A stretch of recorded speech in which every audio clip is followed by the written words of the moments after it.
ദൈവത്തിന് സ്തോത്രം. നമ്മൾ കഴിഞ്ഞ ചില ആഴ്ചകളായിട്ട് കിങ്ഡം ഓഫ് ഗോഡ്, ദൈവരാജ്യത്തെക്കുറിച്ചുള്ള ചിന്തകളാണ് നമ്മൾ ധ്യാനിച്ചുകൊണ്ടിരുന്നത്. ഇന്ന് പകലും അത് തന്നെയാണ് നമ്മൾ വീണ്ടും ചിന്തിക്കുവാനായിട്ട് പോകുന്നത്. കഴിഞ്ഞ ആഴ്ച നമ്മൾ ചിന്തിച്ച് നിർത്തിയ ആ ഭാഗത്ത് നിന്ന് വീണ്ടും നമ്മൾ ചിന്തിക്കുവാനായിട്ട് പോവുകയാണ്. ഞാൻ എല്ലാവർക്കും ഓർമ്മയുണ്ടെന്ന് കരുതുന്നു നമ്മൾ എവിടെയാണ് എത്തിയതെന്ന്, എവിടെ വരെയാണ് കിങ്ഡം ഓഫ് ഗോഡിൻ്റെ കൺസെപ്റ്റ്, അല്ലെങ്കിൽ ബൈബിളിലുടനീളം കണ്ടുവരുന്ന കിങ്ഡം ഓഫ് ഗോഡ്, ദൈവരാജ്യം എന്നുള്ള ആ കൺസെപ്റ്റ് എവിടെ വരെയാണ് നമ്മൾ ചെന്നെത്തിയെന്ന് ഓർമ്മയുണ്ടെന്ന് ഞാൻ പൂർണ്ണമായിട്ട് വിശ്വസിക്കുകയാണ്.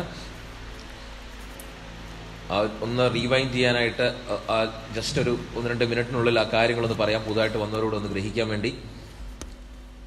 ദൈവരാജ്യം എന്ന കൺസെപ്റ്റ്, അല്ലെങ്കിൽ ദൈവരാജ്യം എന്ന വാക്ക് ഒരു വാക്കായിട്ട് നമ്മൾ കാണുന്നത് പുതിയ നിയമത്തിലാണ് കൂടുതലായിട്ടും കാണുന്നത്.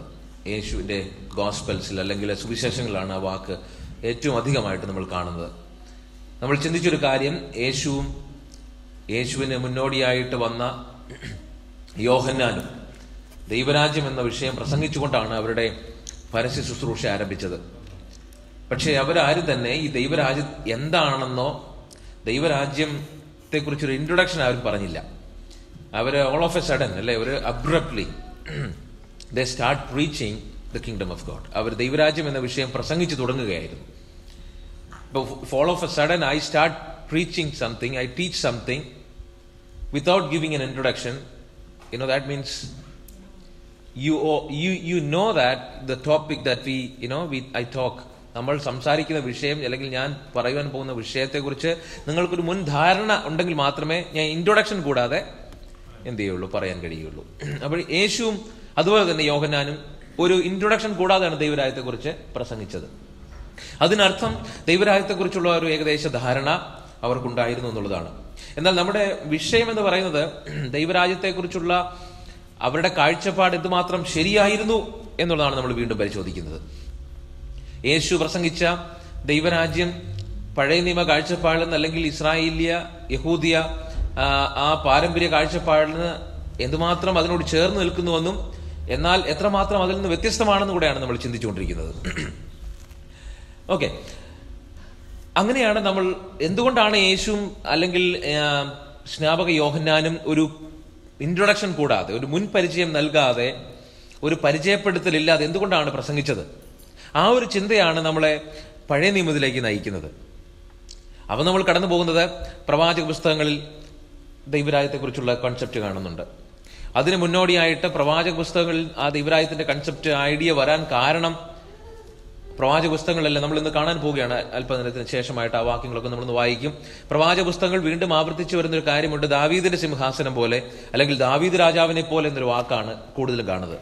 അങ്ങനെയാണ് നമ്മൾ നമ്മുടെ ആ ഒരു തിരിഞ്ഞുനോട്ടം, ദൈവരാജ്യത്തെക്കുറിച്ചുള്ള ആ ഒരു ലൈൻ കണ്ടുപിടിക്കാനായിട്ട് നമ്മളൊരു തിരിഞ്ഞുനോട്ടം ദാവീദിലേക്ക് ചെന്നെത്തുന്നത്. അല്ലെങ്കിൽ ഒന്നുകൂടെ ജനറലി പറഞ്ഞു കഴിഞ്ഞാൽ രാജാക്കന്മാരിലേക്ക് ചെന്നെത്തുന്നത്, രാജാവ് എന്ന യഹൂദിയ കൺസെപ്റ്റിലേക്ക് ചെന്നെത്തുന്നത്. എന്നാൽ അവിടെ കൊണ്ട് ഇത് അവസാനിക്കുന്നില്ല. കാരണം ദാവീദിന്റെ കിങ്ഡം, ദാവീദ് രാജാവിന്റെ അല്ലെങ്കിൽ കിങ്ഷിപ്പ്, അത് ദൈവം റിസ്റ്റോർ ചെയ്യുമെന്ന് പറയുമ്പോൾ ആ കൺസെപ്റ്റ് അവിടെയും കൊണ്ട് അവസാനിക്കുന്നില്ല. കാരണം ദാവീദ് രാജാവ് വന്ന ഒരു ലൈനുണ്ട്, ദാവീദ് രാജാവ് വന്ന ഒരു പിന്നിട്ട് വന്നൊരു പാതകളുണ്ട്, അല്ലെങ്കിൽ ദാവീദ് വരെ എത്തുവാനായിട്ട് പിന്നിലൊരു ചരിത്രമുണ്ട്. അതാണ് നമ്മളെ ഇസ്രായേലിലേക്ക് നയിക്കുന്നത്. ഇസ്രായേലിന്റെ ആരംഭത്തെക്കുറിച്ച്, അല്ലെങ്കിൽ മിസ്രൈമിൽ നിന്ന് വന്നതിനെക്കുറിച്ച്, അവർ മരുഭൂമിയിൽ യാത്ര ചെയ്തതിനെക്കുറിച്ചൊക്കെ നമ്മൾ ചിന്തിക്കാൻ കാരണം. അങ്ങനെ നമ്മൾ വീണ്ടും ഒരു തിരിഞ്ഞുനോട്ടം നടത്തുമ്പോഴാണ് നമുക്ക് മനസ്സിലാകുന്നത് അവിടെ കൊണ്ട് അവസാനിക്കുന്നില്ല, ആ കൺസെപ്റ്റ് അവിടെയും കൊണ്ട് അവസാനിക്കുന്നില്ല, അത് പിന്നെയും പുറകോട്ട് സഞ്ചരിക്കുകയാണ്. അങ്ങനെയാണ് നമ്മൾ അബ്രഹാമിൽ ചെന്നെത്തുന്നത്. അപ്പൊ അബ്രഹാമാണ് ഇസ്രായേലിലൂടെയുള്ള, ദാവീദിലൂടെയുള്ള ആ ഒരു കിങ്ഡം ഓഫ് ഗോഡിന്റെ ഒരു ആരംഭം അബ്രഹാമിലാണ് വളരെ പർട്ടിക്കുലർ ആയിട്ട് ആരംഭിക്കുന്നത്.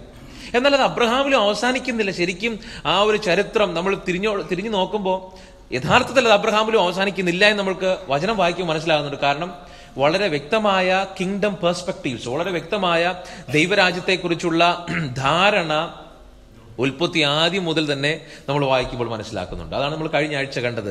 അത് നോഹയിലേക്ക് നമ്മൾ കടന്നു ചെന്നാലും അവിടെ ആ കിങ്ഡം പെർസ്പെക്റ്റീവ്സ് കാണാൻ കഴിയുന്നുണ്ട്. ഒരു രാജാവിനെ പോലെ ദൈവം ഡെലിഗേറ്റ് ചെയ്യുന്ന ദൈവത്തിന്റെ ഒരു പ്രതിനിധിയായിട്ട് ദൈവം തിരഞ്ഞെടുക്കുന്ന ഒരു മനുഷ്യനെ പോലെ നോഹയെ നമ്മൾ കാണുന്നുണ്ട്. എന്നാൽ നോഹയിൽ ഇത് അവസാനിക്കുന്നില്ല. വീണ്ടും നമ്മൾ പുറകോട്ട് സഞ്ചരിക്കുമ്പോൾ നമ്മൾ കാണുന്നത് അത് ആഡം ആൻഡ് ഈവ്, ആദാമും ഹവ്വയിലാണ് ചെന്ന് അവസാനിക്കുന്നത്. ആദ്യ മനുഷ്യരായ ആദം ഈവിൽ, അല്ലെങ്കിൽ ആദമും ഹവ്വയിലും ആ ദൈവരാജ്യത്തിന്റെ കൺസെപ്റ്റ്, പെർസ്പെക്റ്റീവ്, ദൈവരാജ്യത്തെക്കുറിച്ചുള്ള ധാരണ, ആ ചിന്താധാര, ബൈബിളിന്റെ ചിന്താധാര അവിടെയാണ് ആരംഭിക്കുന്നത്. അങ്ങനെയാണെങ്കിൽ ഉൽപ്പത്തിയുടെ ആരംഭം മുതൽ ദൈവരാജ്യം എന്ന കൺസെപ്റ്റ്, എന്ന പെർസ്പെക്റ്റീവ് നമ്മൾ കാണുന്നുണ്ട്. അങ്ങനെയാണ് നമ്മൾ ഉൽപ്പത്തി മുതൽ അത് ആരംഭിച്ചത്. ആ കഥ അല്ലെങ്കിൽ ആ ചരിത്രം ഉൽപ്പത്തി മുതൽ നോക്കാൻ ആരംഭിച്ചത്. മനസ്സിലാക്കേണ്ട മറ്റൊരു കാര്യം, ഇനി ഉൽപ്പത്തി മുതൽ റെവലേഷൻ വരെയാണ് നമ്മൾ ഒരു ഓട്ടപ്രദക്ഷിണം നടത്തുകയാണ്, പെട്ടെന്ന് ഓടിപ്പോവുകയാണ്. ആ ദൈവരാജ്യത്തിന്റെ ആ കാഴ്ചപ്പാട്, പെർസ്പെക്റ്റീവ് ഒന്ന് മനസ്സിലാക്കാൻ. മറ്റൊരു കാര്യം ഞാൻ ഓർപ്പിക്കട്ടെ, ഇതിന്റെ ഭാഗമായിട്ട് ദൈവരാജ്യത്തെക്കുറിച്ച് അല്ലെങ്കിൽ പോലും ഈ വചനം പഠിക്കുമ്പോൾ, ദൈവവചനം പഠിക്കുമ്പോൾ അല്ലെങ്കിൽ ബൈബിൾ പഠിക്കുമ്പോൾ ദൈവരാജ്യം മാത്രമല്ല ഇതിനകത്തൊരു കൺസെപ്റ്റ് എന്ന് പറയുന്നത്. ദൈവരാജ്യം മാത്രമേ ഉള്ളൂ അല്ലെങ്കിൽ ഒരു തീം ദൈവരാജ്യം മാത്രമൊന്നുമല്ല. ധാരാളം തീംസ് ഉണ്ട്.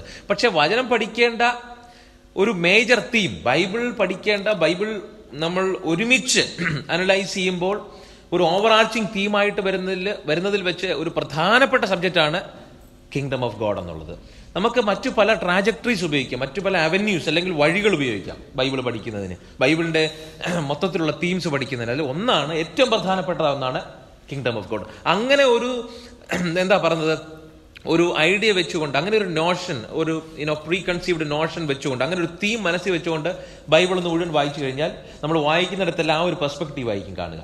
അപ്പൊ ഏത് perspective, see which specs you wear when you read the Bible, word of God. നമ്മളതാണ് ഈ ബിബ്ലിയോളജി, പിന്നെ doctrine of word of God പഠിച്ചപ്പോൾ നമ്മൾ പറഞ്ഞായിരുന്നു, നിങ്ങളൊരു ബിസിനസ്സുകാരന്റെ കണ്ണടയാണ് ഉപയോഗിക്കുന്നെങ്കിൽ വായിക്കുന്ന മുഴുവൻ ആ ബിസിനസ്സിലെ ലാഭക്കണക്കുകളായിരിക്കും നമ്മുടെ മനസ്സിലേക്ക് വരിക. നമ്മളൊരു പാസ്റ്ററായിട്ടോ ഒരു പ്രസംഗകനായിട്ടോ ബൈബിൾ വായിക്കുന്നെങ്കിൽ നമ്മൾ വായിക്കുന്നിടത്തെല്ലാം ഒരു പ്രസംഗത്തിന്റെ സ്കോപ്പായിരിക്കും നമ്മൾ കാണുക. ഞാൻ പറഞ്ഞ് മനസ്സിലാകുന്നുണ്ടോ? ഒരു പാസ്റ്റർ വായിച്ചാൽ സഭയ്ക്കുള്ള പോയിന്റ്സ് ആയിരിക്കും അദ്ദേഹം എപ്പോഴും നോക്കുക. ഇനി ഒരു പ്രവാചകനാണെങ്കിൽ പ്രവാചകന്റെ കണ്ണടയാണ് നമ്മൾ ബൈബിൾ വായിക്കാൻ ഉപയോഗിക്കുന്നെങ്കിൽ നമ്മൾക്ക് കിട്ടുന്നതെല്ലാം ദൂതുകളായിരിക്കും. അപ്പം എന്നാൽ ബൈബിൾ വായിക്കുമ്പോൾ ഏത് കണ്ണട ഉപയോഗിക്കുന്നതിനും കുഴപ്പമില്ല, അതിനൊക്കെ പിന്നെ അനുവാദം തരുന്നുണ്ട്. ചില സമയത്ത് ഒരു കണ്ണട ഇല്ലാതെ തുറന്ന മനസ്സോടെ നമ്മൾ വായിക്കണം, എന്നാൽ മാത്രമേ ആ ടെക്സ്റ്റിന് നമ്മോട് യഥാർത്ഥത്തിൽ സംസാരിക്കാൻ പറ്റുള്ളൂ. എന്നാൽ അതേസമയം തന്നെ ബൈബിൾ വായിക്കുമ്പോൾ ഇങ്ങനെയുള്ള തീംസ്, ഓവർ ആർച്ചിങ് തീംസ്, ബൈബിളിന്റെ മൊത്തത്തിലുള്ള ആ ഒരു തീംസ്, ആ വിഷയങ്ങൾ മനസ്സിൽ വെച്ചുകൊണ്ട് വായിച്ചു കഴിഞ്ഞാൽ അത് ക്ലിയർ ആയിട്ട് വരും. അങ്ങനെ വായിക്കുവാൻ പറ്റിയ ഏറ്റവും പ്രധാനപ്പെട്ട തീമാണ് കിങ്ഡം ഓഫ് ഗോഡ്. അതുകൊണ്ടാണ് നമ്മൾ ആ രീതിയിൽ കാണുന്നത്. ഇനി വേണമെങ്കിൽ നമുക്ക് ബൈബിളിന്റെ ഒരു തീമിനെ ദൈവത്തിന്റെ അഡോപ്ഷനായിട്ട്, ദൈവം ദത്തെടുക്കുന്നതിനെ കുറിച്ച് കാണാൻ കഴിയും. ദൈവം ദത്തെടുക്കുന്ന ആ ഒരു കൺസെപ്റ്റ് വെച്ചുകൊണ്ട്, ദൈവം മക്കളാക്കുന്ന ഒരു കൺസെപ്റ്റ് വെച്ചുകൊണ്ട് വേണമെങ്കിൽ ബൈബിൾ വായിച്ചാൽ നമ്മൾ എല്ലായിടത്തും അതായിരിക്കും കാണുക. ഞാൻ ഉദാഹരണം പറഞ്ഞത്, അപ്പൊ there are different trajectories, there are different avenues by which you can read Bible, you can study Bible, so that as you read on, the theme would become more clearer to you. അപ്പൊ kingdom of God, വീണ്ടും നമ്മൾ ആ kingdom of ഗോഡിലേക്ക് കടന്നു ചെല്ലുകയാണ്. നമ്മൾ ഈ kingdom of ഗോഡിന്റെ ഒരു concept പലപ്പോഴും ഉൽപ്പത്തി ആദ്യം മുതൽ നമ്മൾ കാണാത്തതിന്റെ കാരണമുണ്ട്. കാരണം നമ്മൾ പലപ്പോഴും, ഞാൻ ഇപ്പൊ പറഞ്ഞതുപോലെ, നമ്മൾ പലപ്പോഴും ബൈബിൾ വായിക്കുമ്പോൾ ബൈബിളിന്റെ സത്യങ്ങൾ ഗ്രഹിക്കുക രണ്ട് പ്രധാനപ്പെട്ട കൺസെപ്റ്റ് വെച്ചുകൊണ്ട്, രണ്ട് പ്രധാനപ്പെട്ട പെർസ്പെക്റ്റീവിലാണ് നമ്മൾ ബൈബിൾ ചിന്തിക്കുന്നത്. ഒന്ന്, നമ്മൾ എപ്പോഴും നമ്മുടെ തിയോളജി, നമ്മുടെ ദൈവവചന ചിന്തകൾ, അല്ലെങ്കിൽ നമ്മുടെ ദൈവശാസ്ത്രം തന്നെ നമ്മൾ രൂപപ്പെടുത്തിയിരിക്കുന്നത് രണ്ട് പ്രധാനപ്പെട്ട കാരണങ്ങളാണ്, രണ്ട് പ്രധാനപ്പെട്ട ബേസിൽ നിന്നുകൊണ്ടാണ്. അത് ഏതൊക്കെയാണെന്ന് ഞാൻ പറഞ്ഞാൽ, ഒന്ന് ഫോൾ ഓഫ് ഹ്യൂമൻ ബീയിങ്സ്, മനുഷ്യന്റെ വീഴ്ച അല്ലെങ്കിൽ പാപം. രണ്ട്, പാപത്തിന് എന്ത് വേണം? പാപത്തിനൊരു പരിഹാരം വേണം. സോ റിഡംഷൻ, വീണ്ടെടുപ്പ്, പാപത്തിൽ നിന്നുള്ള വീണ്ടെടുപ്പ്. നമ്മുടെ തിയോളജിയിൽ, നമ്മുടെ ദൈവശാസ്ത്രത്തിൽ അധികമായിട്ട് കാണുന്നത് ഈ രണ്ട് കൺസെപ്റ്റാണ്, ഈ രണ്ട് ട്രാജക്ടറീസ്, ഈ രണ്ട് പെർസ്പെക്റ്റീവിൽ നിന്നുകൊണ്ടാണ് നമ്മൾ ബൈബിൾ പഠിക്കുന്നത്. ഞാൻ പറയുന്നത് മനസ്സിലാകുന്നുണ്ടോ നിങ്ങൾക്ക്? നമ്മുടെ ബൈബിൾ വായനയിൽ, നമ്മുടെ വചനധ്യാനത്തിൽ അധികവും, അല്ലെങ്കിൽ നമ്മുടെ ദൈവശാസ്ത്രം തന്നെ, നമ്മുടെ ദൈവിക ചിന്തകൾ തന്നെ രൂപപ്പെട്ടിരിക്കുന്നത്, നമ്മുടെ ആത്മീയ ചിന്തകൾ തന്നെ രൂപപ്പെട്ടിരിക്കുന്നത് ഈ രണ്ട് പെർസ്പെക്റ്റീവിൽ നിന്നുകൊണ്ടാണ് പ്രധാനമായിട്ട്. ഒന്ന്, മനുഷ്യൻ ആരാണ്? പാപിയാണ്. ഫോൾ ഓഫ് മാൻ, മനുഷ്യൻ വീണുപോയിരിക്കുന്നു, മനുഷ്യൻ പാപിയാണ്, എല്ലാവരും ദൈവത്തിൽ നിന്ന് അകന്നിരിക്കുന്നു, എല്ലാവരും, ആരും നീതിമാൻ ആരുമില്ല, എല്ലാവരും പാപികളാണ്. എന്നാൽ യേശു ക്രിസ്തു വന്നപ്പോൾ എന്ത് സംഭവിക്കുകയാണ്? അതിന്, ആ പാപത്തിന് പരിഹാരം ഉണ്ടാവുകയാണ്. അവർ റിഡീം ചെയ്യുകയാണ്. യേശു എന്ത് ചെയ്യാണ്? നമ്മളെ റെഡീം ചെയ്യുന്നു, പാപത്തിൽ നിന്ന് മോചിപ്പിക്കുകയാണ്. ഈ ഒരു പെർസ്പെക്റ്റീവാണ് നമ്മുടെ തിയോളജിയിൽ, നമ്മുടെ ദൈവശാസ്ത്രത്തിൽ മുഖ്യമായിട്ട് കാണുന്നത്. ശരിയാണോ ഞാൻ പറയുന്നത്? എല്ലാവർക്കും മനസ്സിലാകുന്നുണ്ടോ ഞാൻ പറയുന്ന കാര്യങ്ങൾ? അപ്പൊ നമ്മുടെ ദൈവശാസ്ത്ര ചിന്തയിൽ മുന്നിട്ട് നിൽക്കുന്ന രണ്ട് പ്രധാനപ്പെട്ട പെർസ്പെക്റ്റീവ്സ്: ഫോൾ ഓഫ് മെൻ, മനുഷ്യന്റെ വീഴ്ച അല്ലെങ്കിൽ പാപം, ആ പാപത്തിനുള്ള പരിഹാരം യേശു വരുത്തുന്നു. എന്താണ്? അവിടെയാണ് നമ്മൾ നരകത്തെക്കുറിച്ച് സ്വർഗത്തെക്കുറിച്ചൊക്കെ ചിന്തിക്കുന്നത്. പാപം ചെയ്ത മനുഷ്യൻ എങ്ങോട്ട് പോവുകയാണ്? നരകത്തിലേക്ക് പോവുകയാണ്. ആര് വന്ന് രക്ഷിക്കുകയാണ്? യേശു വന്ന് ആ നരകത്തിലേക്ക് പോകുന്ന മനുഷ്യനെ, കാരണം നമ്മൾ പാപിയായിട്ട് നമ്മൾ മരിച്ചാൽ എങ്ങോട്ട് പോകുന്നു? നരകത്തിലേക്ക് പോകുന്നു. അവിടെയാണ് യേശു വന്നിട്ട് പാപമോചനം നമുക്ക് നൽകുന്നത്. ക്രൂശിൽ മരിച്ച് പാപമോചനം നൽകുകയും ക്രിസ്തുവിൽ വിശ്വസിക്കുന്നവർക്ക് ആ നരകത്തിൽ നിന്നുള്ളൊരു മോചനം നൽകുകയും ചെയ്യുകയാണ്. അപ്പൊ നമ്മുടെ തിയോളജി അങ്ങനെ രൂപപ്പെടുകയാണ്. എന്നാൽ പാപത്തിൽ നിന്നുള്ള മോചനവുമാണ് നമ്മുടെ ദൈവശാസ്ത്രത്തിന്റെ മുഖ്യ കണ്ണികൾ എന്ന് പറയുന്നത്. എന്നാൽ നമ്മൾ മനസ്സിലാക്കേണ്ട ഒരു കാര്യമുണ്ട്, അതിനപ്പുറത്ത് ചില പെർസ്പെക്റ്റീവ്സ് ബൈബിൾ പഠിപ്പിക്കുന്നുണ്ട്. അങ്ങനെയാണ് നമ്മൾ ദൈവശാസ്ത്രം രൂപം കൊള്ളേണ്ടത്. എന്താണ് ഫോളിന് മുമ്പുള്ള കാര്യം? എന്താണ്? നമ്മൾ മനുഷ്യന്റെ പാപത്തിന് മുമ്പ് എന്താ സംഭവിച്ചത്? What was there? എന്താ സംഭവിക്കുന്നത്? മനുഷ്യന്റെ പാപത്തിന് മുമ്പ് എന്താ സംഭവിച്ചത്? ദൈവം മനുഷ്യനെ സൃഷ്ടിച്ചു. ക്രിയേഷൻ. ദൈവം മനുഷ്യനെ സൃഷ്ടിക്കുക, സൃഷ്ടി എന്ന് പറയുന്ന ഒരു കൺസെപ്റ്റിലേക്ക് നമ്മുടെ തിയോളജി, നമ്മുടെ ദൈവശാസ്ത്രം രൂപപ്പെടുന്നില്ല. നമ്മുടെ ദൈവശാസ്ത്രം ആരംഭിക്കുന്നത് മനുഷ്യന്റെ വീഴ്ചയോടുകൂടിയാണ്. നമ്മൾ മറ്റു ഭാഗം ചിന്തിക്കുന്നില്ല എന്നല്ല ഞാൻ പറയുന്നത്. പക്ഷെ നമ്മുടെ ഗോസ്പൽ ആണെങ്കിലും നമ്മുടെ സുവിശേഷീകരണമാണെങ്കിൽ പോലും നമ്മൾ ആരംഭിക്കുന്നത് എവിടുന്ന? ഏതെല്ലാം പാപത്തിൽ നിന്ന്. നീ ഒരു പാവിയാണ് എന്ന് പറഞ്ഞു തുടങ്ങുമ്പോഴാണ് നമ്മുടെ ഗോസ്പൽ ആരംഭിക്കുന്നത്. പക്ഷെ പാപത്തിന് മുമ്പുള്ളൊരു സ്റ്റേറ്റ് ഉണ്ട്, ക്രിയേഷൻ എന്ന് പറയുന്ന ഒരു ക്രൂഷ്യൽ പോയിന്റ് ബൈബിൾ വെളിപ്പെടുത്തുന്നുണ്ട്, നമ്മൾ പഠിക്കുന്നില്ല. ഇനി പാപത്തിലാണ് നമ്മുടെ ഗോസ്പൽ അല്ലെങ്കിൽ നമ്മുടെ ദൈവശാസ്ത്രം ആരംഭിക്കുന്നത് കൊണ്ട് നമ്മുടെ ദൈവശാസ്ത്രം പലപ്പോഴും ചെന്ന് അവസാനിക്കുന്ന എവിടെയാണ്? പാപമോചനത്തിലാണ്. എന്നാൽ പാപമോചനത്തിന് അപ്പുറത്ത്, ഈ പാപത്തിന് പുറകിലോട്ട് ക്രിയേഷൻ ഉണ്ടെന്നും പാപമോചനത്തിനപ്പുറത്ത്, റിഡംഷൻ അപ്പുറത്ത് ഒരു റിസ്റ്റോറേഷൻ ഉണ്ടെന്നും നമ്മൾ പഠിച്ചാൽ മാത്രമേ നമ്മുടെ ദൈവശാസ്ത്രത്തിന് ഒരു പൂർണ്ണ രൂപം ഉണ്ടാവുകയുള്ളൂ. എത്ര പേർക്ക് മനസ്സിലാവുന്നുണ്ട്? എന്റെ കൂടെ നിൽക്കണം, എന്നാലേ മനസ്സിലാവുള്ളൂ. നമ്മുടെ ബൈബിൾ വായന, നമ്മുടെ ദൈവശാസ്ത്രം, നമ്മുടെ ചിന്തകൾ, ദൈവത്തോടുള്ള നമ്മുടെ സ്നേഹം, ദൈവത്തോടുള്ള നമ്മുടെ ആരാധനയൊക്കെ ഈ ഒരു കാഴ്ചപ്പാടിൽ നിന്നുകൊണ്ട് ചിന്തിച്ചു കഴിഞ്ഞാൽ അത് വിപുലമായിട്ട് മാറും.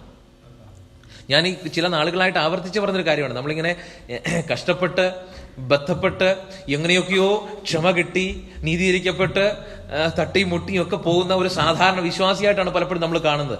എന്ന് പറഞ്ഞാൽ ഈ ചിലരൊക്കെ പറയുന്നത് പോലെ ഒന്ന് തുമ്മിയാ തെറിക്കുന്ന മൂക്കാണ് നമ്മുടെ ആത്മീയതയെന്നും വിശ്വാസമെന്നും ഒക്കെയാണ് നമ്മുടെ കാഴ്ചപ്പാട്.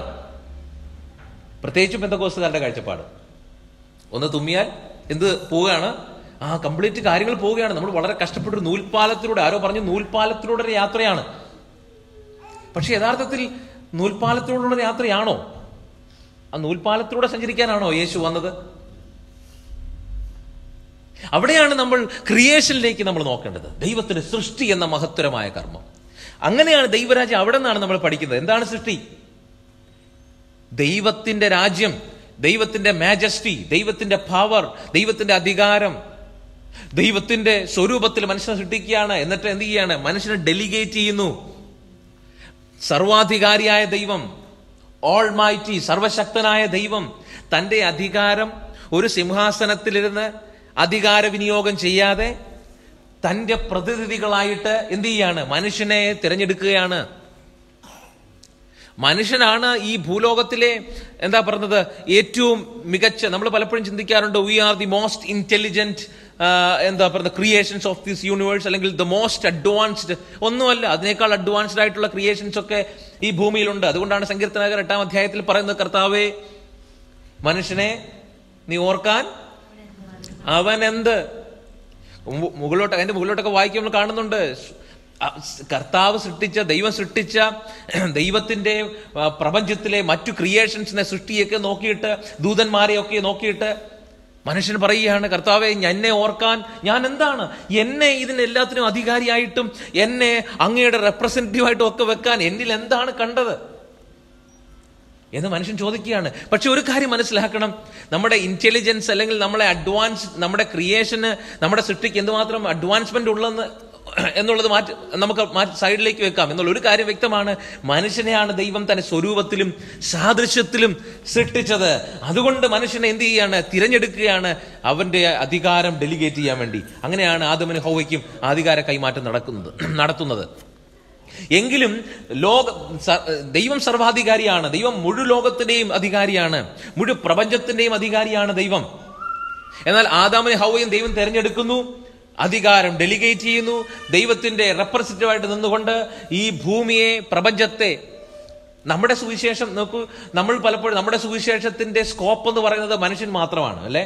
പക്ഷേ നമ്മൾ റിസ്റ്റോറേഷനും ക്രിയേഷനും ആ ഒരു ചിന്താഗതി നിന്നുകൊണ്ട് ചിന്തിച്ചു കഴിഞ്ഞാൽ മുഴു ഭൂമിയുടെയും സുവിശേഷമാണ് നമ്മൾ പ്രസംഗിക്കുന്നത്. അതിനകത്ത് ജീവജാലങ്ങൾ പോലും, അതിനകത്ത് പ്രകൃതി പോലും അടങ്ങിയിട്ടുണ്ടെന്നുള്ളതാണ്. ഞാൻ പറയുന്നത് മനസ്സിലാകുന്നുണ്ടോ?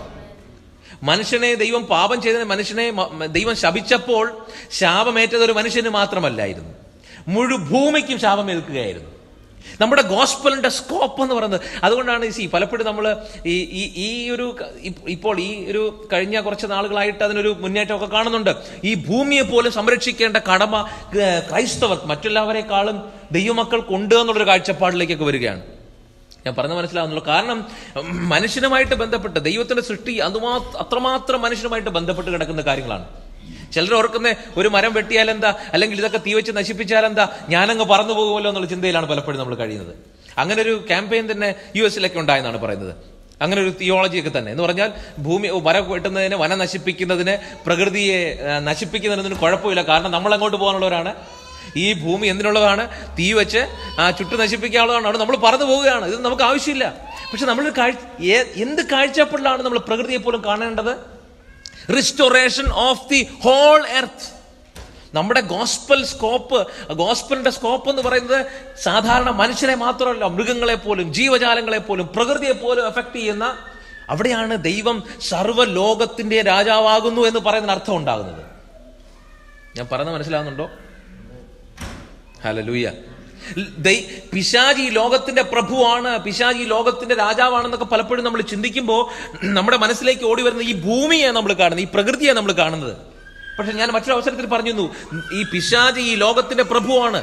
പിശാച് ഇന്നും ഈ ലോകത്തിന്റെ രാജാവ് തന്നെയാണ്. പക്ഷെ ലോകം എന്ന ഉപയോഗിച്ചിരിക്കുന്ന വാക്ക് ഭൂമിയല്ല കാണിക്കുന്നത്, ഈ പ്രകൃതിയല്ല കാണിക്കുന്നത്. ലോകം എന്ന് പറഞ്ഞാൽ ഈ വേൾഡ്ലി സിസ്റ്റത്തിന്റെ പ്രഭുവാണ് പിശാച്. ഞാൻ പറഞ്ഞത് മനസ്സിലായോ? ഈ വേൾഡ്ലി ഓർഡർ, ഡിസോർഡർലി ആയിട്ടുള്ള ഈ വേൾഡ് നേച്ചർ, ഈ വേൾഡിന്റെ ഓർഡർ ഉണ്ടല്ലോ, ഈ വേൾഡിന്റെ കൾച്ചർ ഉണ്ടല്ലോ, അതിന്റെ പ്രഭുവാണ് ആര്? പിശാച് എന്ന് പറയുന്നത്. ഭൂമിയുടെ അല്ല, ലോകത്തിന്റെ. Worldly, the system, the order, the disorderness. ദൈവം മുഴു ലോകത്തിന്റെയും മുഴു പ്രപഞ്ചത്തിന്റെയും മഹാരാജാവാണ്. അങ്ങനെയാണ് മനുഷ്യനെ സൃഷ്ടിച്ചിട്ട് അധികാര കൈമാറ്റം നടത്തുന്നത്. എന്നാൽ ആദമിനും ഹൗവയ്ക്കും എന്ത് ചെയ്യില്ല? അത് പൂർത്തീകരിക്കാൻ കഴിഞ്ഞില്ല. ദൈവം കൊടുത്ത അധികാര കൈമാറ്റം, ദൈവത്തോടൊപ്പം ചേർന്ന് ഭരണം നടത്താൻ, ഭരിക്കുക എന്ന് പറയുമ്പോൾ വീണ്ടും ഞാൻ ആവർത്തിച്ച് പറയുന്നു, ഭരണം എന്ന് പറഞ്ഞാൽ എന്ന് പറഞ്ഞാൽ ഒരു പിന്നെ ചെങ്കോല് പിടിച്ചുകൊണ്ട്, വാള് പിടിച്ചുകൊണ്ട്, കുന്തം പിടിച്ചുകൊണ്ട് അടക്കി ഭരിക്കുക എന്നൊരർത്ഥത്തിലല്ല ഈ പറയുന്നത്. ഭരണം എന്ന് പറയുന്നത് റൂൾ അല്ലെങ്കിൽ റെയിൻ എന്ന് പറയുന്നത്, ഡൊമൈൻ എന്ന് പറയുന്നത് എന്താണ്? ഒരു സ്റ്റുവാർഡ്ഷിപ്പാണ്, പരിപാലനമാണ്. എന്നാൽ ആദമിനും ഹൗവയ്ക്കും അത് കഴിഞ്ഞില്ല. അവർ പാപം ചെയ്ത് പുറത്തേക്ക് കടന്നു പോവുകയാണ്. അതിനുശേഷം ദൈവം നോഹയെ തിരഞ്ഞെടുക്കുന്നു. അതിനുശേഷം അതേ കൺസെപ്റ്റിന് നോഹയിലൂടെ റീസ്റ്റോർ ചെയ്യുന്നു. അതിനുശേഷമാണ് അബ്രഹാമിനെ ദൈവം തിരഞ്ഞെടുക്കുന്നത്. അതേ കൺസെപ്റ്റ്, ഉൽപ്പത്തിയിലെ അതേ കൺസെപ്റ്റ്, ആദമിനെ ഹൗവയും തിരഞ്ഞെടുത്ത അതേ കൺസെപ്റ്റ് അബ്രഹാമിലൂടെ എന്ത് ചെയ്യാണ്? പുറത്തു കൊണ്ടുവരികയാണ്. അങ്ങനെയാണ് അബ്രഹാമിലൂടെ ഒരു നേഷനെ, ഒരു ജനതയെ ദൈവം എന്ത് ചെയ്യുന്നത്? തിരഞ്ഞെടുക്കുന്നത്. അബ്രഹാമിനെ തിരഞ്ഞെടുത്തപ്പോൾ ദൈവത്തിന്റെ ആഗ്രഹം എന്തായിരുന്നു? മക്കളില്ലാത്ത, ഒരു ഓഫ് സ്പ്രിംഗ് ഇല്ലാത്ത ഒരു പുരുഷനെ, ഒരു മനുഷ്യനെ ദൈവം തിരഞ്ഞെടുത്തപ്പോൾ ദൈവത്തിന്റെ പദ്ധതി എന്തായിരുന്നു? ഒരു നേഷനെ പുറത്തു കൊണ്ടുവരിക. അത് മാത്രമല്ല, ജെനസിസ് 17 നമ്മൾ വായിച്ചു, രാജാക്കന്മാരെ എന്ത് ചെയ്യുക? അബ്രഹാമിലൂടെ പുറത്തു കൊണ്ടുവരിക. അതായിരുന്നു ദൈവത്തിന്റെ കൺസെപ്റ്റ്. അപ്പൊ ദൈവരാജ്യം, രാജാക്കന്മാരെ, ദൈവം കൊണ്ടുവരുന്ന രാജാക്കന്മാരെ, മനുഷ്യൻ തിരഞ്ഞെടുക്കുന്ന രാജാക്കന്മാരെ അല്ല. ഒരു ഡെമോക്രസി അല്ല ഇവിടെ കാണുന്നത്. മനുഷ്യൻ വോട്ടിട്ട് എടുക്കുന്ന രാജാക്കന്മാരല്ല. ആരാണ് രാജാക്കന്മാരെ പുറത്തു കൊണ്ടിരുന്നത്? അതാണ് മക്കളില്ലാത്ത ഒരു മനുഷ്യനെ തെരഞ്ഞെടുത്തിട്ട് പറയുകയാണ്, ഞാൻ നിനക്കെന്ത് തരും? സന്തതികളെ തരും. ഞാൻ നിനക്ക് സന്തതി തരും. വാസ്തവ സന്തതി ജനിക്കും. നിന്നിൽ നിന്ന് ഞാൻ രാജാക്കന്മാരെ ഉത്ഭവിപ്പിക്കും. ദൈവത്തിന്റെ ആദമിനോടും ഹവ്വയോടുമുള്ള അതേ ഒരു കാഴ്ചപ്പാട്, ദൈവരാജ്യത്തിന്റെ കാഴ്ചപ്പാടാണ് പിന്നെ അബ്രഹാമിലേക്ക് ദൈവം കൊണ്ടുവരുന്നത്. അബ്രഹാമിന്റെ പരമ്പരയിലൂടെ രാജാക്കന്മാർ വന്നോ ഇല്ലയോ? ഉറപ്പായിട്ടും വന്നു. വർഷങ്ങൾക്ക് ശേഷം രാജാക്കന്മാർ കടന്നു വരികയാണ്. അവിടെ നമ്മൾ വായിച്ചു നിർത്തി അവിടെയാണ്. അങ്ങനെയാണ് അബ്രഹാമിലൂടെ, പാട്രിയാർക്സിലൂടെ എന്ന് പറഞ്ഞാൽ പിതാക്കന്മാരിലൂടെ ഇസ്രായേലിലേക്ക് ദൈവരാജ്യം എന്ന കൺസെപ്റ്റ് ചെന്നെത്തുന്നത്. അവിടെയാണ് നമ്മൾ പറഞ്ഞു നിർത്തിയത്. നമ്മൾ വായിച്ചു എക്സോഡസ് 19 chapter 5 and 6. എങ്ങനെയാണ് ഇസ്രായേലിനെ ദൈവം തിരഞ്ഞെടുക്കുന്നത്? നിങ്ങൾ എന്റെ വാക്ക് കേട്ട് അനുസരിക്കുകയും എന്റെ നിയമം പ്രമാണിക്കുകയും ചെയ്താൽ നിങ്ങൾ എനിക്ക് സകല ജാതികളിലും വെച്ച് പ്രത്യേക സമ്പത്തായിരിക്കും. നിങ്ങൾ സകല ജാതികളിലും വെച്ച് പ്രത്യേക സമ്പത്തായിരിക്കും. സകല ജാതികളും ആരുടെയാണ്? ദൈവത്തിന്റെയാണ്. എന്നാൽ നിങ്ങളെ ഞാൻ ഒരു പ്രത്യേക ജാതിയായിട്ട് തിരഞ്ഞെടുക്കുകയാണ്. ഭൂമിയൊക്കെയും എനിക്കുള്ള. നോക്കിയേ, സകല ജാതികളിലും വെച്ച്, സകല ജാതികളും എനിക്കുള്ളതാണ്, ഭൂമി എനിക്കുള്ളതാണ്, ഭൂമിയെല്ലാം ദൈവത്തിനുള്ളതാണ്, സകല ജാതികളും ദൈവം. എന്നാൽ നിങ്ങൾ എനിക്കൊരു സ്പെഷ്യൽ പീപ്പിൾ ആയിരിക്കും. You will be a special people. What would be your responsibility then? നിങ്ങൾ എനിക്കൊരു പുരോഹിത രാജ്യവും. രണ്ട് പ്രധാനപ്പെട്ട വാക്കുകൾ യോജിപ്പിച്ചെടുക്കുകയാണ്. പുരോഹിതൻ എന്ന് പറയുന്ന ഒരു ഡെസിഗ്നേഷൻ ടോട്ടലി ഡിഫറെന്റ് ഡെസിഗ്നേഷൻ ആണ്. രാജാവ് എന്ന് പറയുന്ന ഡെസിഗ്നേഷൻ ടോട്ടലി ഡിഫറെന്റ് ഡെസിഗ്നേഷൻ ആണ്. രണ്ട് പദവികളെ ഒരുമിച്ച് ചേർക്കുകയാണ് ഇസ്രായേൽ. ഏതൊക്കെ പദവികളാണ്? രണ്ട് പ്രൊഫഷൻസ് ഒരുമിച്ച് ചേർക്കുന്നു. പുരോഹിതനും രാജാവും എന്ന രണ്ട് പ്രൊഫഷൻസിനെ ദൈവം ഒരുമിച്ച് ചേർത്ത് പുരോഹിത രാജാക്കന്മാരാക്കി മാറ്റുകയാണ്. എന്താണ് ഈ പുരോഹിത രാജാക്കന്മാർ ചെയ്യുന്നത്? രാജാവ് എന്നുള്ള നിലയിൽ വിടുവിക്കുവാൻ, രക്ഷിക്കുവാൻ, ഭരണം നടത്തുവാൻ, പരിപാലിക്കുവാൻ അവകാശമുണ്ട്. പുരോഹിതൻ എന്നുള്ള നിലയിൽ എന്ത് ചെയ്യണം? സകല മനുഷ്യരുടെയും പ്രതിനിധികളായിട്ട് വേണം നിൽക്കുവാൻ.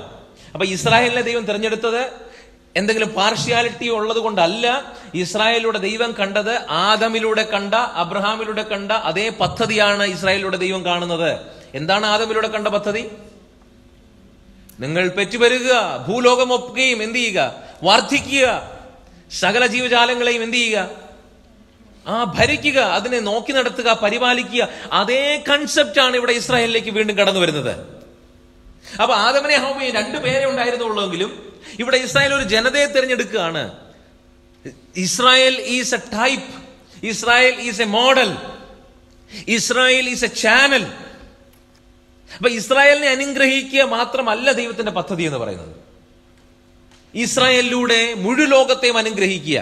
നമ്മുടെ തുടർന്നുള്ള തിയോളജിയിൽ ഇന്ന് നമ്മുടെ ഈ എസ്കറ്റോളജി എന്ന് പറഞ്ഞാൽ ഭാവി കാലത്തെ കുറിച്ചൊക്കെ ചിന്തിക്കുമ്പോൾ ഇസ്രായേലിന് നമ്മൾ പ്രാധാന്യം കൊടുക്കണം. എന്നാൽ ഇസ്രായേലിന് അമിത പ്രാധാന്യം കൊടുക്കുമ്പോൾ നമുക്ക് വരുന്നൊരു പ്രശ്നം, നമ്മൾ ഇസ്രായേലിനെ ദൈവം അനുഗ്രഹിക്കാൻ തിരഞ്ഞെടുത്തത് പോലെയാണ് നമുക്ക് തോന്നുന്നത്. പക്ഷെ ഇസ്രായേലിലൂടെ മുഴു ലോകത്തെയുമാണ് ദൈവം അനുഗ്രഹിക്കാൻ തീരുമാനിച്ചത്.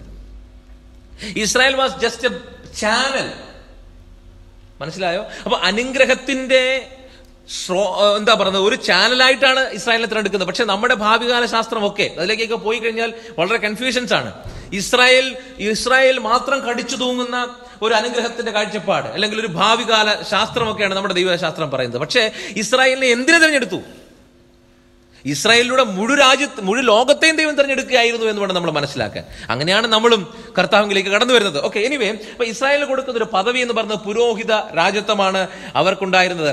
ഇനി നമ്മൾ വായിച്ചത് 19-ാം അധ്യായമാണ്. എന്നാൽ 20-ാം അധ്യായത്തിലേക്ക് വരുമ്പോൾ ഈ കിങ്ഡം ഓഫ് ഗോഡ് എന്നുള്ള കൺസെപ്റ്റ് വളരെ ക്ലിയർ ആയിട്ട് അവിടെ നമുക്ക് കാണുന്നുണ്ട്.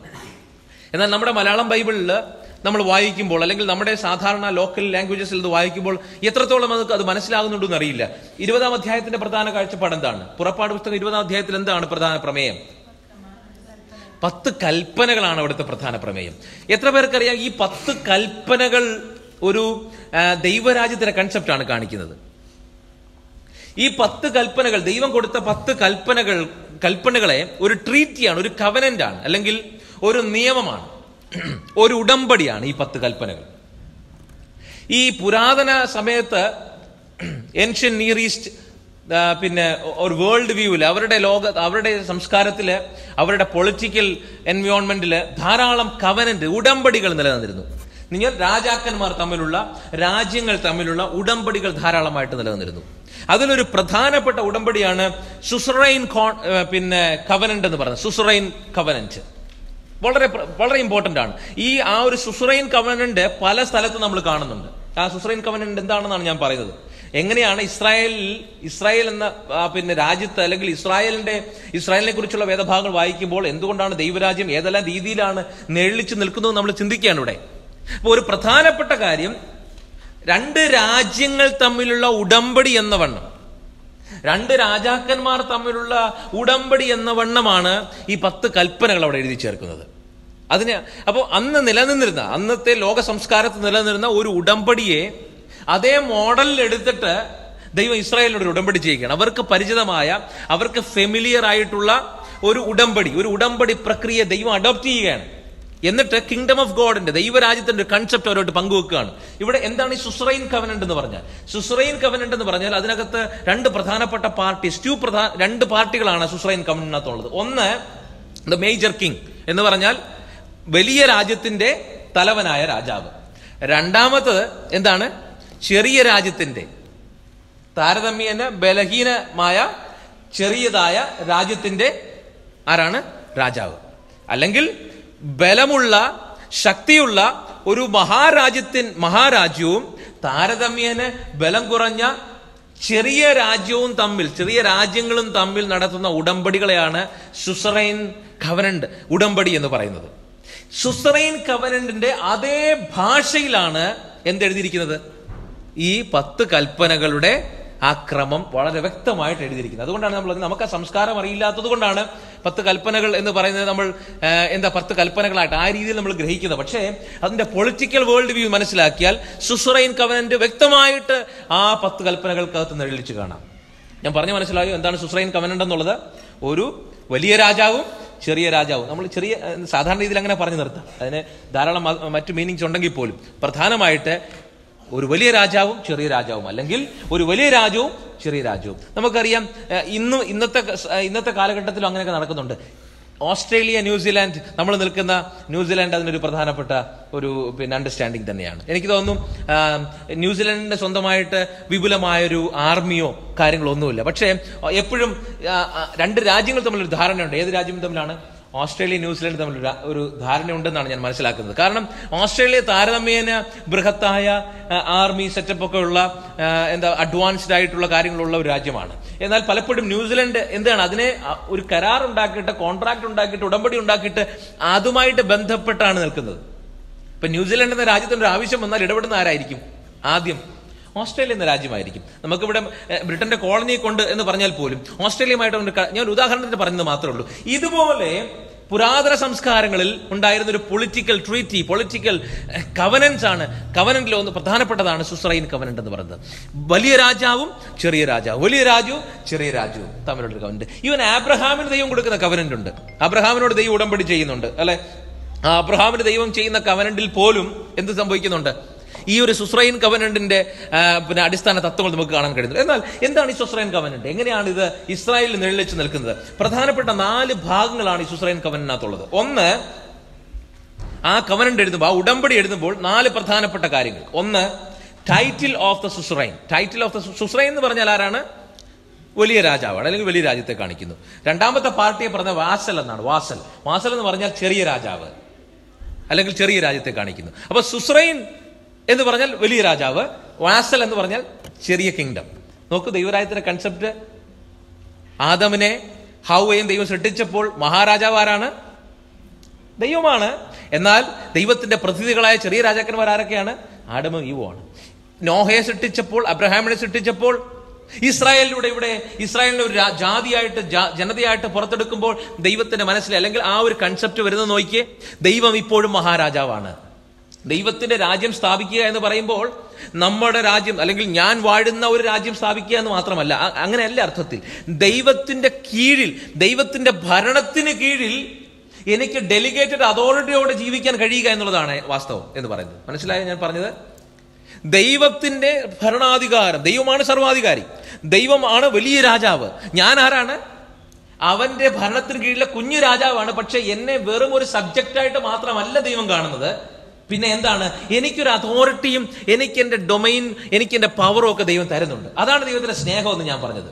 അപ്പൊ മഹാരാജാവും നമ്മളെല്ലാം സബ്ജക്ട്സ് മാത്രമല്ല ആണെങ്കിൽ കൂടെ, പക്ഷെ ദൈവം കാണുന്നത് ആ സബ്ജക്ട്സ് എന്ന നമ്മളിലൂടെ ദൈവത്തിന്റെ മഹത്വവും ദൈവത്തിന്റെ അതോറിറ്റിയും പുറം ലോകം അറിയണം, അല്ലെങ്കിൽ മുഴുവൻ ലോകം എത്തണം എന്നുള്ളൊരു കാഴ്ചപ്പാടാണ്.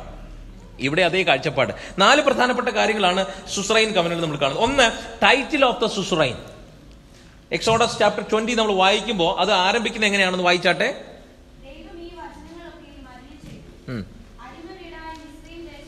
മതി. ദൈവം ഈ വചനങ്ങളൊക്കെയും അരുളി ചെയ്തു. ഒന്നാമത് സുസ്രൈൻ കവനന്റിൽ ഒന്നാമത് കാണുന്ന ടൈറ്റിൽ ഓഫ് ദ സുസ്രൈൻ. ആരാണോ ഈ ഉടമ്പടി എന്ന് പറഞ്ഞാൽ ചെറിയ രാജ്യമല്ല ആരുമായിട്ട് ഉടമ്പടി പങ്കുവെക്കുന്നത്, വലിയ രാജ്യവുമായിട്ട് പങ്കുവെക്കുന്നത്. ചെറിയ രാജ്യത്തിന് വലിയ രാജ്യവുമായിട്ട് ഉടമ്പടി പങ്കുവെക്കുക. വലിയ രാജ്യമാണ് ഇനിഷ്യേറ്റീവ് എടുത്ത് ചെറിയ രാജ്യവുമായിട്ട് എന്ത് ചെയ്യുന്നത്, ഈ ഉടമ്പടി വെക്കുന്നത്. അപ്പം ആ വലിയ രാജാവ് പറയും, ആ വലിയ രാജാവിന്റെ ടൈറ്റിൽ എന്താണെന്ന് പറയും. ആ സുസ്രൈൻ കവനന്റിൽ ആദ്യം വരുന്ന കാര്യമാണ് ആ രാജാവിന്റെ ടൈറ്റിൽ. ഇവിടെ ദൈവം മനുഷ്യനുമായിട്ട് ഇസ്രായേലുമായിട്ട് ഒരു ഉടമ്പടി പങ്കുവെക്കുമ്പോൾ ദൈവത്തിന് ടൈറ്റിൽ പറയുകയാണ്. എന്താണ് ടൈറ്റില്? സുസ്രൈൻ എന്ന് പറഞ്ഞാൽ ആ വലിയ രാജാവ് ഒരു ടൈറ്റിൽ പറയുകയാണ്. ആ വലിയ രാജാവിന്റെ പേരെന്താണ്? ദൈവം ഈ വചനങ്ങളൊക്കെ എന്ത് ചെയ്തു? കൽപ്പിച്ചു. ഞാൻ പറഞ്ഞ മനസ്സിലായോ? അതാണ് ഒന്നാമത്തെ കാര്യം. ടൈറ്റിൽ ഓഫ് ദ സുസ്രൈൻ നമ്മൾ വ്യക്തമായിട്ട് കാണുന്നു. രണ്ടാമത്തെ കാര്യം എന്ന് പറയുന്നത് ഹിസ്റ്റോറിക്കൽ പ്രൊലോഗ് എന്ന് പറഞ്ഞാൽ what the suzerain did in the past for this small kingdom. അല്ലെങ്കിൽ ഈ ചെറിയ രാജ്യത്തിന് വേണ്ടി, ഈ ഉടമ്പടി ചെയ്യത്തക്ക രീതിയിൽ ഈ ചെറിയ രാജ്യത്തിന് വേണ്ടി ഈ വലിയ രാജാവ് ഹിസ്റ്ററിയിൽ അല്ലെങ്കിൽ പഴയ കാലത്ത് ഭൂതകാലത്ത് എന്തൊക്കെ ചെയ്തു എന്ന് രണ്ടാമത് പറയും. അപ്പൊ ഉടമ്പടി ചെയ്യണമെങ്കിൽ, ഒരു എഗ്രിമെന്റിൽ എത്തണമെങ്കിൽ എന്തെങ്കിലും ഒരു ബന്ധം ഇവർ തമ്മിൽ വേണമല്ലോ. ഒരു ബന്ധവും ഇല്ലാതെ ചാടിക്കയറി ഒരു അപരിചിതമായിട്ട് എന്ത് ചെയ്യില്ല, ഒരു ഉടമ്പടി ചെയ്യില്ല. അപ്പൊ ഒരു ബന്ധം അവിടെ ആവശ്യമാണ്, റിലേഷൻഷിപ്പ് ആവശ്യമാണ്. അപ്പൊ ആ റിലേഷൻഷിപ്പ് പ്രധാനമായിട്ടും എന്തായിരിക്കും? അതാ ഞാൻ പറഞ്ഞത്. ഇപ്പോൾ ഓസ്ട്രേലിയയും ന്യൂസിലൻഡും തമ്മിൽ അങ്ങനെ ഒരു എഗ്രിമെന്റിലേക്ക് എത്തുമ്പോൾ അതിന് അവരെ ബന്ധിപ്പിക്കുന്ന ചില ഭൂതകാല ഓർമ്മകളുമായിരിക്കാം, കാണുമായിരിക്കാം. പഴയ കാലത്തെ ചില ബന്ധങ്ങൾ കാണുമായിരിക്കാം. വലിയ രാജ്യം ചെറിയ രാജ്യത്തെ മുൻപ് സഹായിച്ചിട്ടുണ്ടായിരിക്കാം, ഉടമ്പടി കൂടാതെ തന്നെ സഹായിച്ചിട്ടുണ്ടായിരിക്കാം. ആ ബന്ധങ്ങളുടെ ഓർമ്മപ്പെടുത്തലാണ് രണ്ടാമത്തെ ഖണ്ഡിക എന്ന് പറയുന്നത്, രണ്ടാമത്തെ പോയിന്റ് എന്ന് പറയുന്നത്. എന്ന് പറഞ്ഞാൽ സുസ്രൈൻ എന്ന മഹാരാജാവ് ആ ചെറിയ രാജ്യത്തോട് എന്തെല്ലാം, ചെറിയ രാജ്യത്തിനു വേണ്ടി എന്തെല്ലാം കാര്യങ്ങൾ ചെയ്തിട്ടുണ്ട് ഒന്ന് വായിച്ചാട്ടെ. അത് വ്യക്തമായി നമ്മൾ കാണുന്നു.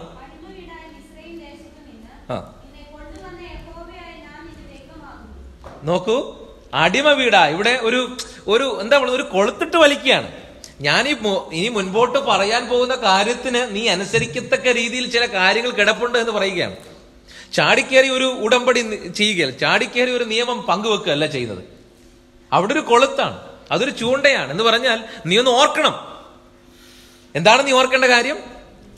നീ എവിടെയായിരുന്നു? എല്ലാവരും എൻ്റെ ഒപ്പം ഉണ്ടോ? നിങ്ങൾ എവിടെയായിരുന്നു? അടിമ വീട്ടിലായിരുന്നു.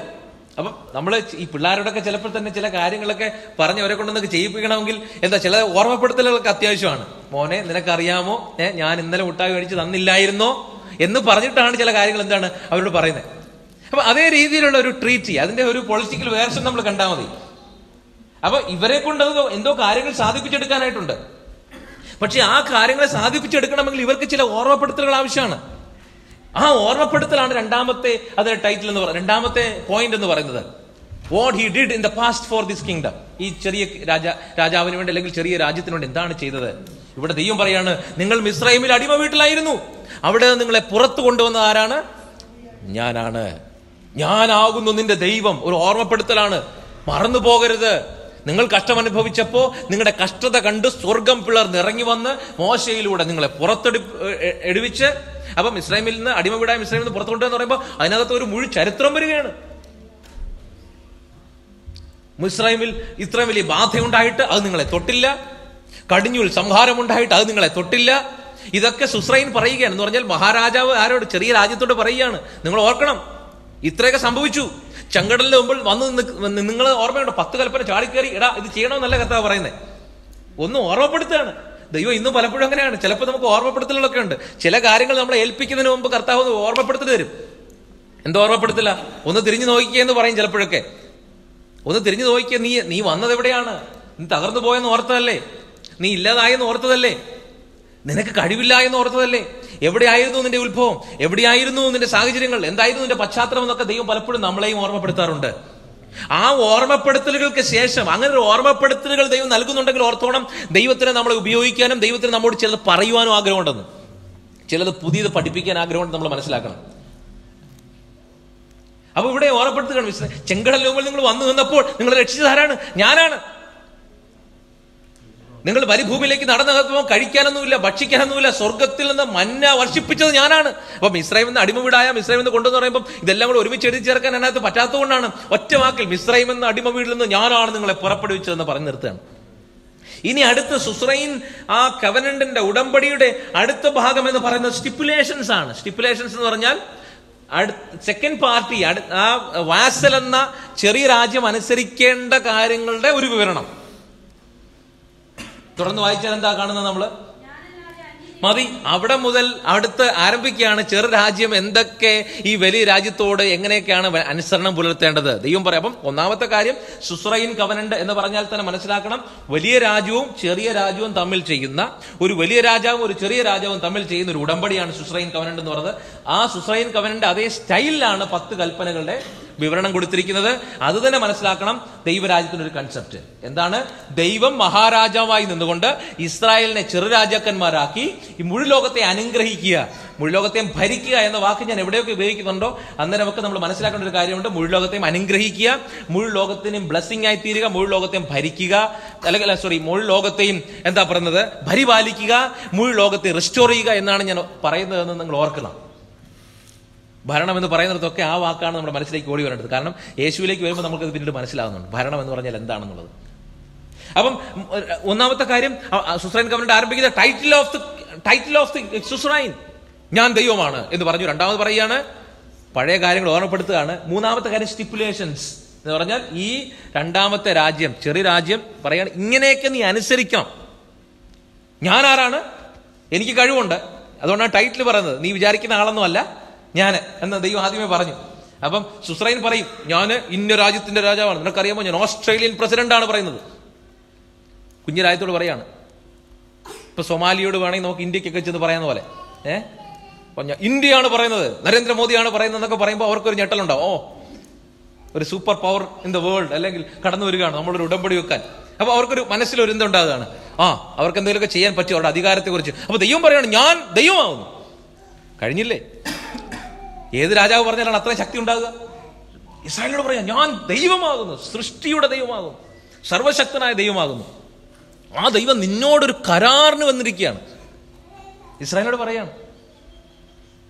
ദൈവമക്കളെ, പുതിയ നിയമത്തിലേക്ക് കടന്നു വരുമ്പോൾ ഞാൻ ജമ്പ് ചെയ്ത് പറയാണ്, പുതിയ നിയമത്തിൽ അതേ ദൈവം നമുക്കൊരു പുതിയ ഉടമ്പടിയിലൂടെ നമ്മളെ സ്വീകരിച്ചിരിക്കുകയാണ്. സർവശക്തനായ ദൈവം, സൃഷ്ടിയുടെ ദൈവം, Almighty God has come to us, making a new treaty, making a new covenant. Do you know what is the basis of that covenant? His own blood. രക്തം ചൊരിഞ്ഞിട്ട് ഒരു പുതിയ കവനന്റ് നമുക്ക് തന്നിരിക്കുകയാണ്. എത്ര പേർക്ക് സന്തോഷമുണ്ട്? മഹാനായ ദൈവം. ഹല്ലേലൂയ. ഓക്കെ, എനിവേ, അപ്പോൾ അങ്ങനെ ഒരു കവനന്റൽ റിലേഷൻഷിപ്പ്. മൂന്നാമത്തെ കാര്യം സ്റ്റിപ്പുലേഷൻസ് ആണ്. അവർ ആ രാജ്യം പറഞ്ഞിരിക്കുന്ന കാര്യങ്ങൾ അനുസരിച്ചേ പറ്റുകയുള്ളൂ. നാലാമത്തെ കാര്യം ബ്ലെസ്സിങ് ആൻഡ് കഴ്സസ് ആണ്. എന്ന് പറഞ്ഞാൽ ഒന്നാമത് പറഞ്ഞു ടൈറ്റിൽ, രണ്ടാമത് പഴയ ഹിസ്റ്ററി, ഞാൻ എങ്ങനെയൊക്കെ നിന്നെ സഹായിച്ചിട്ടുണ്ടെന്നുള്ള ഓർമ്മപ്പെടുത്തൽ, മൂന്നാമത് അതുകൊണ്ട് നീ എന്ത് ചെയ്യണം, ഈ പറയുന്ന കാര്യങ്ങളൊക്കെ അനുസരിക്കും. 1, 2, 3, 4, 5 ഇങ്ങനെ കുറെ കാര്യങ്ങൾ പറഞ്ഞു. ഇതെല്ലാം നീ അനുസരിക്കണം.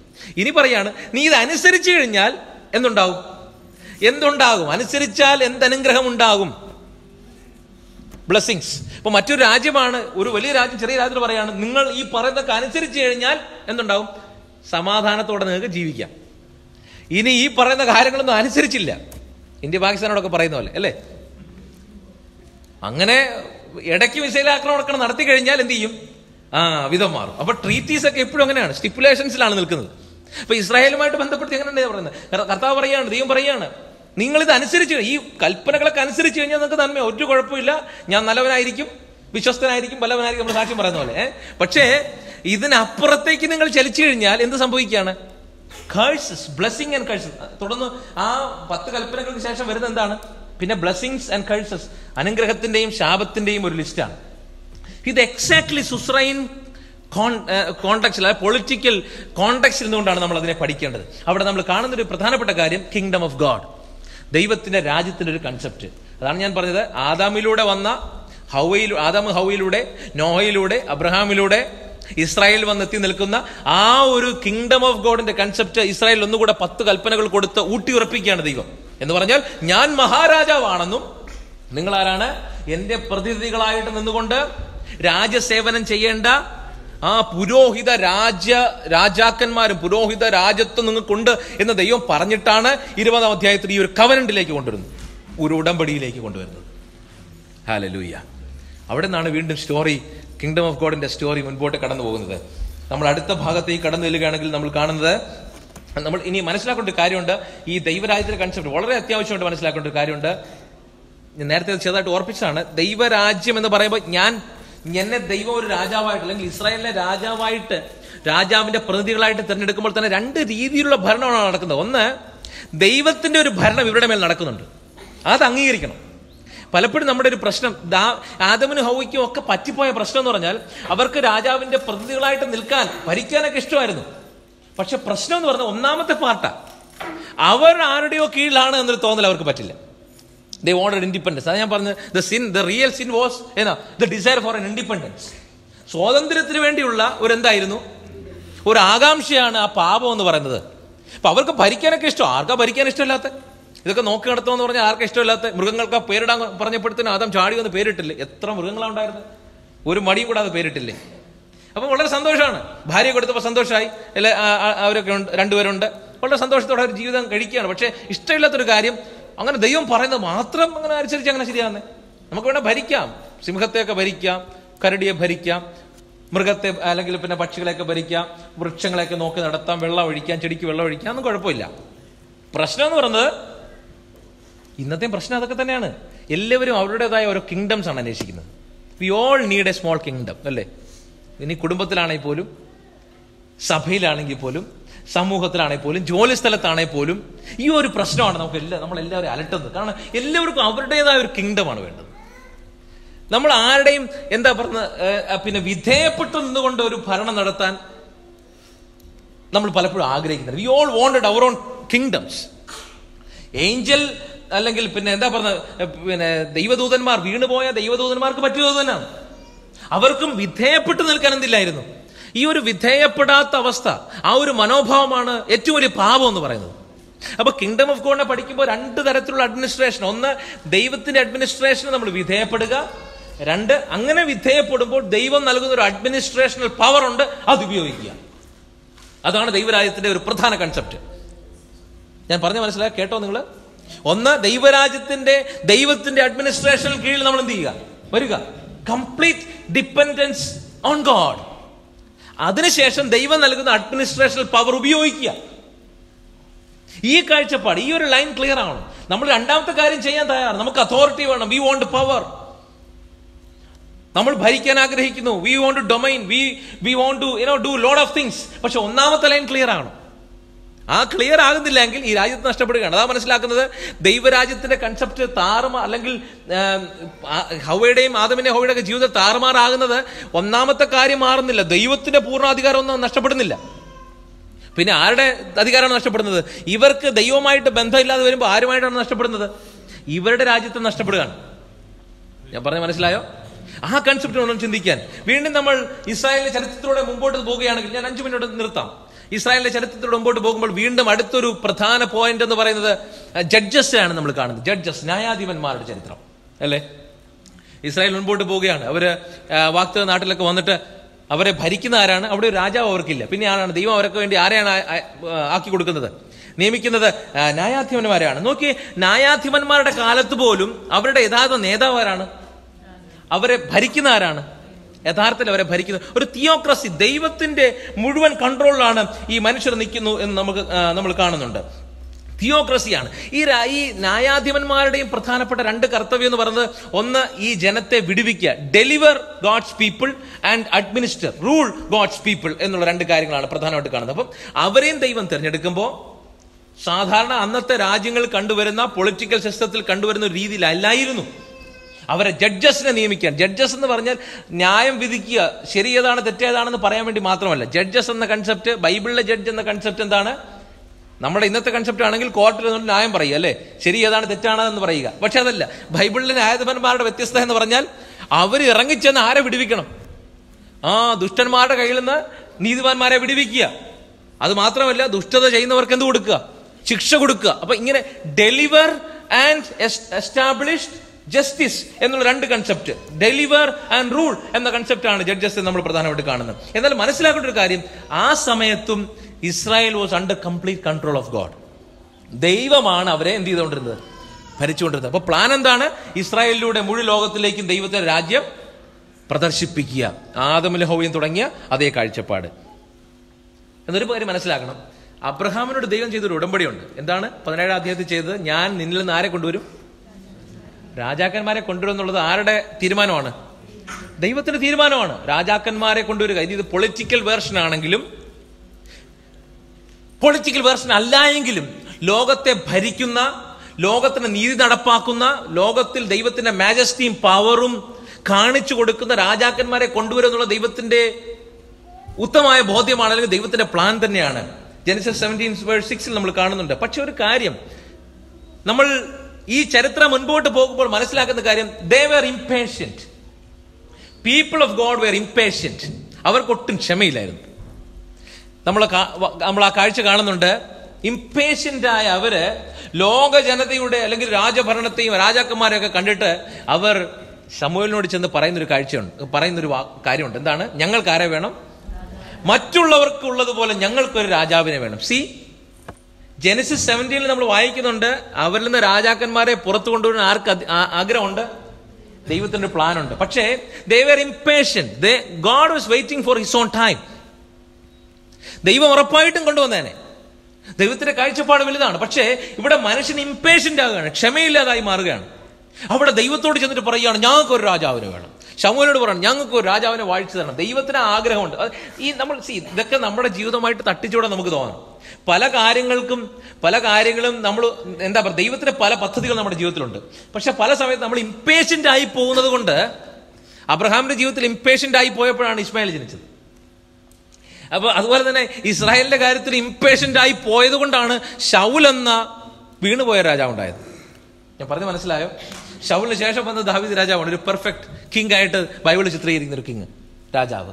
എന്നാൽ മനുഷ്യൻ തിരഞ്ഞെടുപ്പ് നടത്തുന്നത് കൊണ്ട്, മനുഷ്യൻ ഇംപേഷ്യന്റ് ആവുന്നത് കൊണ്ട് താഴ്ചകൾ വരുന്നുണ്ട്, വീഴ്ചകൾ വരുന്നുണ്ടെങ്കിലും മനുഷ്യനെ ദൈവം കൈവിടുന്നില്ല എന്നൊരു കാഴ്ചയാണ് നമ്മൾ ബൈബിളിൽ നിന്ന് വീണ്ടും മനസ്സിലാക്കേണ്ടത്.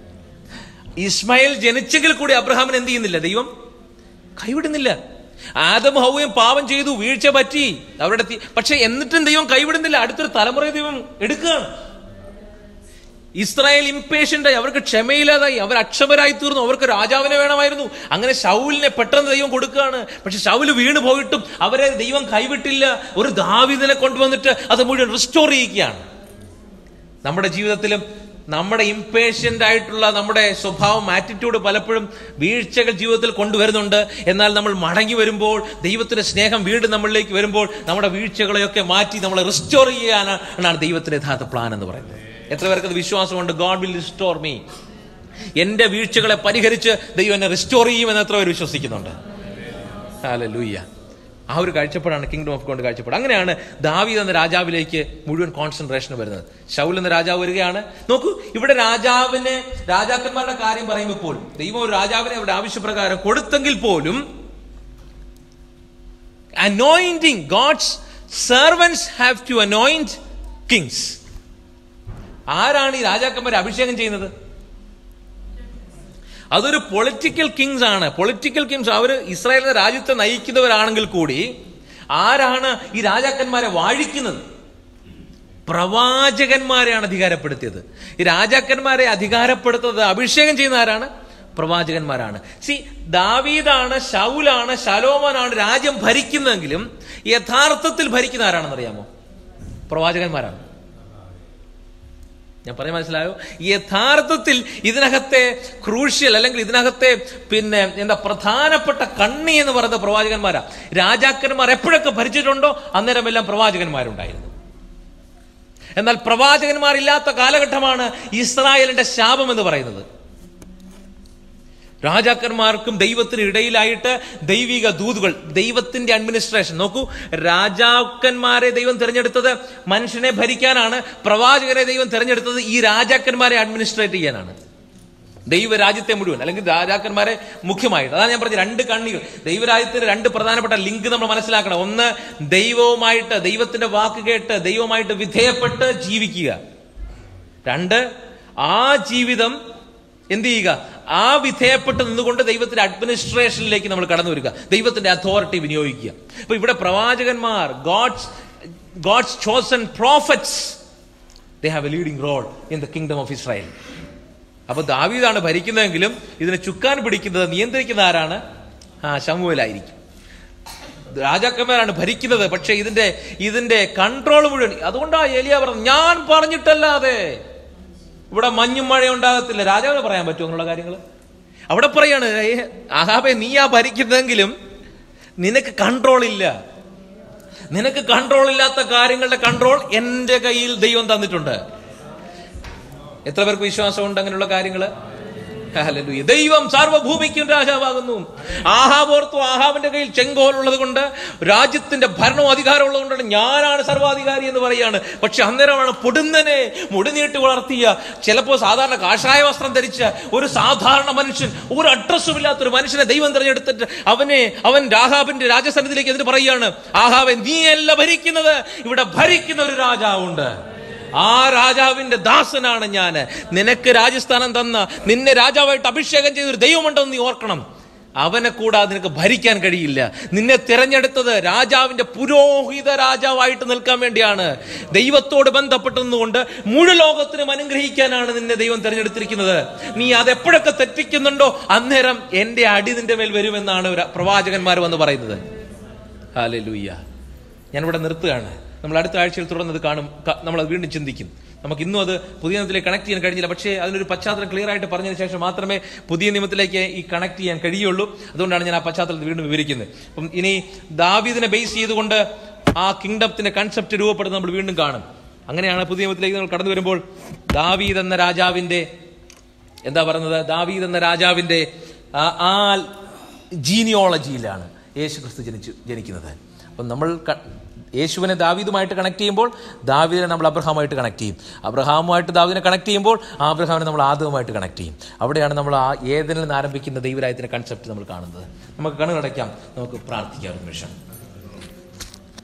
ഹല്ലേലൂയ. Thank you Lord.